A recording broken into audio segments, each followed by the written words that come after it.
All right, guys, in this lesson we're going to be looking at significance tests for the difference of proportions. So our objective here is just to perform a significance test to compare the two proportions. So just like with any significance test that we did in Chapter 2, we have to complete the four-step process, essentially, for the AP readers. So our state portion is going to be identifying, once again, the parameter and stating the null and alternate hypotheses for this. Our plan portion is going to be checking for our conditions, so checking to make sure that our sample is random, checking to make sure that it is independent, so our sample size must be less than 10% of the total population that it represents, and it must be considered normal. Make sure that you are checking the large counts condition for this. So the numbers must be greater than 10. You cannot check central limit theorem when you're looking at a proportion. Only large counts condition. Central limit theorem is only for means in this case. Okay. Once you're done with plan, you can complete the do portion of the four-step process, which is to calculate the test statistic and the p-value, and then interpret the p-value if asked, and then finally conclude at the very end by just stating the conclusion in the context of alpha. Make sure that you state your conclusion in context of the actual problem itself. Do not just say that you reject the null or fail to reject the null. Make sure that you include more context than that. It doesn't have to be extremely long, but you want to say that there is evidence to suggest this, and then state whatever this is in the actual problem itself. But make sure you have to complete all four steps in this four-step process in order to get full credit for completing these problems. Now, when we state hypotheses, we can state them a little differently than we normally have. So the null hypothesis will be that there is no difference in the populations at all when we're looking at tests for differences in proportions. So you can state that in one of two ways. You can state that the null hypothesis is that P of 1 is equal to P of 2, or you can state that the null hypothesis of P of 1 minus P of 2 is equal to 0. We will have to define who P1 and P2 are before that whenever we're stating our parameter. But just make sure you can state it in one of two ways, but it has to be in one of those two ways. The alternate hypothesis is that there is some difference in the two populations. So let's say that we were trying to check to see if the second population is greater than the first. Well, if we did that, we could say that our alternate hypothesis is that P of 1 is less than P of 2. Or we could say that P of 1 minus P of 2 is less than 0. If we wanted to say that the second population is less than the first, we would say that our alternate hypothesis is that P of 1 is greater than P of 2, or that P of 1 minus P of 2 is greater than 0. And then if we're just checking for a two-sided test, then we would check to see if it's different than the first. We would check to see that our alternate hypothesis is that P of 1 is not equal to P of 2, or that your alternate hypothesis of P of 1 minus P of 2 is not equal to 0. So you can state your hypotheses in either one of the two ways. Whichever way seems more logical to you is probably the best way to do it, but it has to be stated in one of these two ways. Okay? When we're stating conditions, again, we've done this 1,000 times. We hopefully know by now that we need to check to see whether or not it says random somewhere in the problem.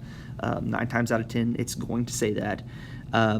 We then need to check to see whether it's independent, so we need to check that our sample size is less than 10% of our total population, and then we also need to check to see whether or not our distribution is normal, and we do that by checking the large counts condition, or if we can't do that, then we have to graph our data. But most of the time we only have to graph our data if we're looking at means, essentially. But you have to make sure that the counts of successes and failures in each sample of the group are all at least 10. So you have to perform 4 different sets of multiplication in this case. So you have to take the total sample size for the first sample times the proportion of success for the first sample, and the sample size for the first sample times the proportion for failure for the first sample, and do the exact same thing for the second sample as well. So you have to state all 4 of those multiplications basically, and check each one of those. So just make sure that you do that for that. From there, we complete our do portion, which is to figure out the test statistic for a difference in population proportions. So how we find our test statistic is simply by taking the statistic minus the parameter over the standard deviation of the statistic, which in this case is going to look like the proportion of our first sample minus the proportion of our second sample minus 0 divided by the standard deviation of our statistic. Now, our standard deviation is going to look a little weird, just like it did in the last section. Standard deviations are, again, the typical distance an observation is from the mean. So since we need the standard deviation of 2 samples, we will have to combine our data into one pooled sample. Okay, and what I mean by a pooled sample is that this is essentially data from 2 samples combined to form one larger sample, basically. So when you see P of C throughout the rest of this presentation, what you need to think of is a pooled sample, or we are combining essentially the 2 proportions. And our pooled sample is basically just going to be the count of success in both samples divided by the count of individuals in both samples. So what I mean by that is, if we're given this example right here where we have 2 schools and we want to compare the proportion of students who do not eat breakfast daily, and then we're given this data right here, and we're asked, what is the proportion of students who do not eat breakfast daily? Well, what we would need to do is we would need to find the total number of students. Even though we're working off of 2 different samples, we need to find the total students who did not eat breakfast from both of those samples, which is 45, and divide it by the total number of students that were sampled altogether, which is 230. So our combined, or again, this idea of a pooled sample, is essentially just taking 19 plus 26, which again is the total of students who did not eat breakfast, divided by the total number of students in sample 1, and then the total number of students in sample 2. And that's going to give us the exact same proportion in both cases. So again, that's kind of our idea behind this pooled sample idea. So using that knowledge, we want to adjust our formula for standard deviation like so. So instead of saying our standard deviation is this, where we take the proportion of sample 1 times the failure divided by the sample, in the sample for the first group, plus the proportion of success for the second sample times the proportion for failure for the second sample, divided by the whole second sample itself. Instead of saying this, what we can say is we can pool the samples together. We can take the proportion for our pooled samples times the failure of our pooled samples divided by the total number that's in sample 1, plus the exact same formula that we had over here divided by the total number that's in sample 2.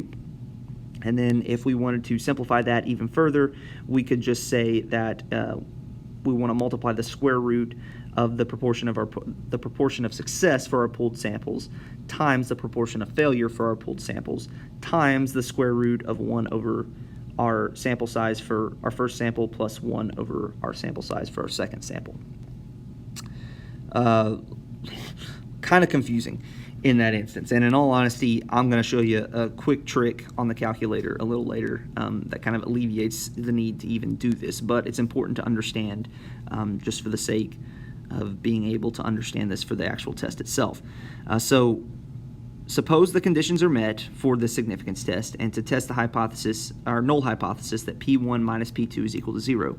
First, we want to find the pooled proportion of P of C of successes in both samples combined, and then compute the Z statistic. So again, to find our test statistic, we're taking our proportion for sample 1 minus proportion for sample 2 minus 0 over the standard deviation, which again is just going over this idea of our pooled samples for standard deviation right there. And then if we wanted to find the p-value by calculating the probability of getting a z statistic this large or larger in the direction specified by the alternative hypothesis, this is essentially what we'd be looking at. So if our alternate hypothesis of P1 minus P2 is greater than 0, then we're really looking at this tail right here, the right tail. If it's less than 0, we're looking at the left tail. And if it's not equal to 0, then we would be looking at both tails right there. So let's look at this example on how we might go about solving this problem. So researchers designed a survey to compare the proportions of children who came to school without eating breakfast in 2 low-income elementary schools. A simple random sample of 80 students from School 1 found that 19 had not eaten breakfast. At School 2, a simple random sample of 150 students included 26 who had not eaten breakfast.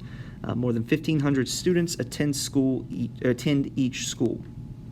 So do these data give convincing evidence that at the 5% significance level of a difference in the population proportions? So what we really need to kind of gather is that we have 2 samples. Our X1 value is that 19 of the 80 students from School 1, so 80 was our total sample size for School 1, had not eaten breakfast.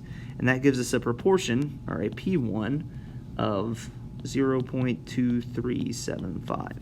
Okay. We also have our second sample, which was that 26 of the 150 students had not eaten breakfast from School 2, which gave us a second proportion of 0.173. Okay.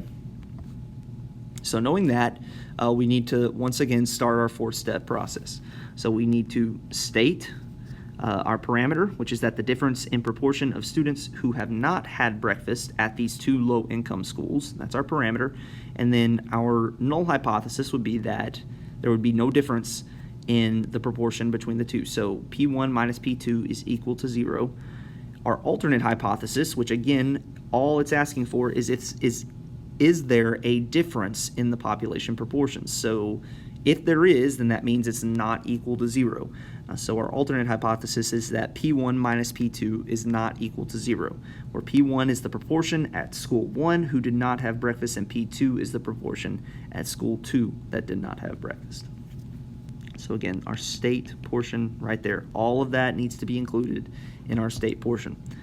From there, we complete our plan portion, which is checking for our tests here. So we're told that the sample's random. Since both schools have more than 1,500 students, 80 and 150 are both less than 10% of their respective populations, so it's independent.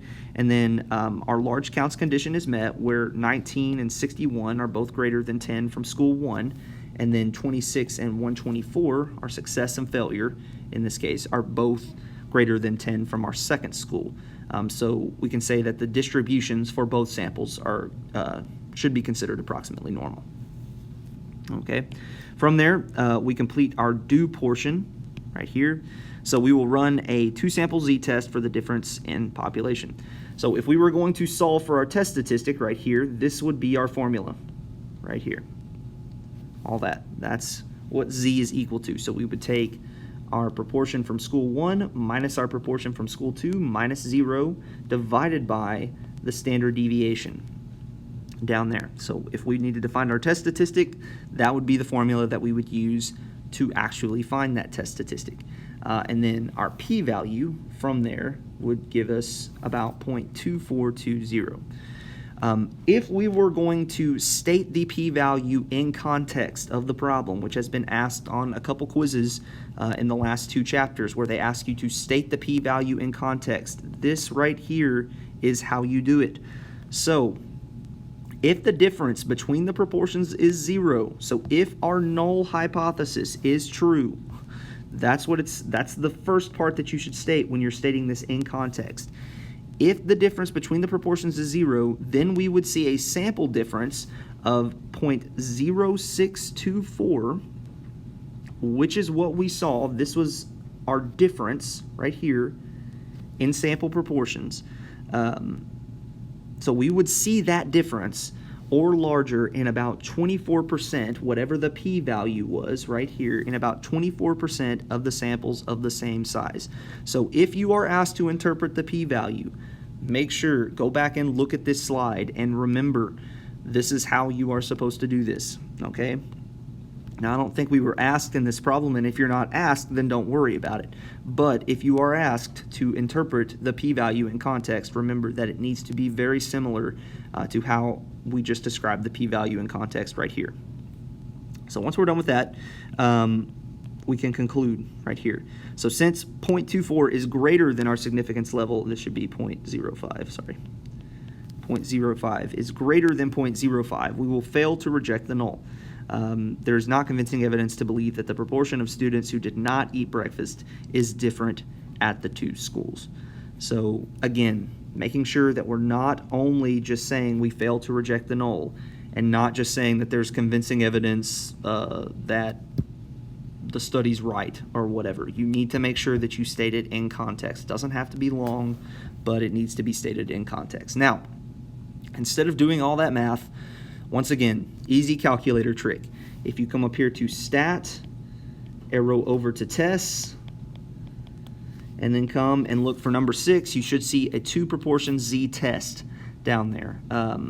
Because we are working with 2 different proportions, and because we need to find our z-statistic in this case, because we're working with proportions, then we are going to use a 2 proportion z-test. From there, all you need to do is enter in x1, which was the number of students who didn't eat breakfast from our sample of 80 right there, as well as x2, the number of students who didn't eat breakfast from school 2 from that sample of 150 from school 2. Make sure that you enter in the appropriate alternate hypothesis, which is that we are trying to check to see if P1 is not equal to P2. And if that's the case, you calculate, and it should give you every bit of information that you need right here on the output for that. So from there, you're pretty much good to go. I wouldn't even worry about trying to do all of that math in the calculator. You are going to get a way better answer, and it's going to be way easier just doing it that way. So let's look at one more example. High levels of cholesterol in the blood are associated with higher risk of heart attacks. Will using a drug to lower blood cholesterol reduce heart attacks? The Helsinki Heart Study recruited middle-aged men with high cholesterol but no history of other serious medical problems to investigate this question. The volunteer subjects were assigned at random to one of the 2 treatments. 2,051 men took the drug, gemfibrozil, to reduce their cholesterol levels, and a control group of 2,030 men took a placebo. During the next 5 years, 56 of the men in the gemfibrozil, I don't even know if I'm saying that right, but in the drug group, and 84 men in the placebo group had heart attacks. Is this difference statistically significant at the significance level of 1%? So again, all we really need to gather from this problem is that we have our x1 of 56, because we had 56 from the gemfibrozil group, or the drug group. That sample size was 2051. And that gave us a proportion, or that first proportion, of 0.0273. Okay, so that was our first group right there. Our second group was 84. So we have 84 right there from our placebo group. Our total number in that placebo sample was 2,030. And our second proportion was about 0.0414. Okay, and so essentially what we're trying to do is we're trying to determine the difference between these 2 proportions, basically. And is it statistically significant? So again, all we need to do is plug that in.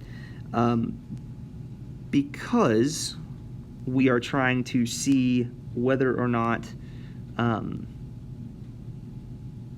we're trying to see if the drug is essentially effective, basically. So because of that, we want to check that our first proportion, this right here, is actually less than our second proportion. That's what needs to essentially be our alternate hypothesis in this case. So again, all you really need to do is go to stat, tests, arrow over, enter in all that information, and then it should spit out the information that you need right there in order to successfully answer the problem. But again, we need to run through the whole 4-step process. So we need to state, which is that the parameter is the difference in proportion of the group that took the gemfibrozil and the placebo, who then had a heart attack.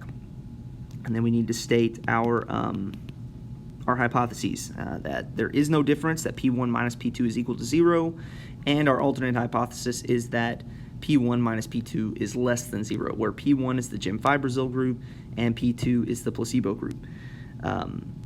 From there, we need to plan, so we need to check all of our conditions. We're told that the men were randomly sampled in the 2 treatments. Since this is an experiment and not a sample, we do not need to check the 10% condition. But even if you were to check the 10% condition, in all honesty, you could say that this represents all men in the world, basically, which is, 2,000 is going to be way less than 10% of all men in the world. From there, we would check the large counts condition to see if that's met. So the distribution is approximately normal. Obviously, all 4 of those numbers are going to be greater than 10, so we're good from that front. Then we need to complete our do portion of this. So again, all we need to do for that part is to enter our information in the calculator, and then we're good to go for that, and we get a p-value of 0.0068. So since 0.007 is less than 0.01, we would reject the null, and there's sufficient evidence to believe that using gemfibrozil can reduce the proportion of heart attacks in this case, and that is our conclude portion right there. And once you are done with that, you are done with the problem. But you have to make sure that you are going through the entire 4-step process to answer these questions.